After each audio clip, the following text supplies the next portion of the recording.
तर अवकाळी पावसाचा विदर्भातील शेतीला देखील मोठा फटका बसतोय। अमरावतीमध्ये कांदा पिकांचं प्रचंड नुकसान झालंय।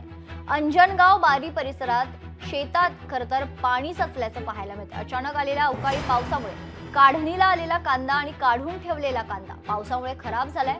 तर वादळी वारा आणि पावसाचा संत्रा यासोबतच बाजरी, ज्वारी आणि भाजीपाल्यालाही मोठा फटका बसलाय।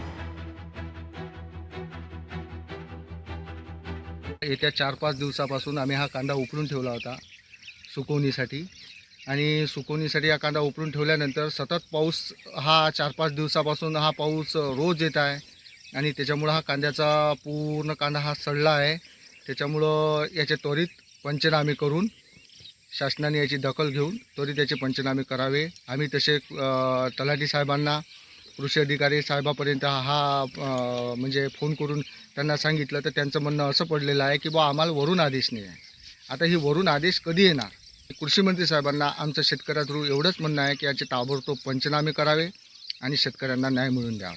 पाण्यानं पूर्ण कांदा खराब झाल्यामुळं हे आम्हाला नुकसान खूप मोठ्या प्रमाणावर नुकसान सोसावं लागते। तरी आम्हाला प्रशासनाला माझी विनंती आहे की या तलाठी साहेबांना, कृषी विभागांना सुद्धा विनंती आहे की आमचे पंचनामे त्वरित करावे, स्पॉट पंचनामे करावे, त्यानुसार आम्हाला न्याय द्यावा। आणि कृषी मंत्री साहेबांना सांगतो आणि आमचे लाडके मुख्यमंत्री देवेंद्र भाऊ फडणवीस यांना सुद्धा विनंती आहे की आमच्या शेतकऱ्याकडे नाही निदान तर काहीतरी 2 वाक्य तरी आमच्या पार्लमेंटमध्ये मुद्दे उपस्थित करावे। लोकशाही मराठी ऐका, पहा, जागरूक रहा।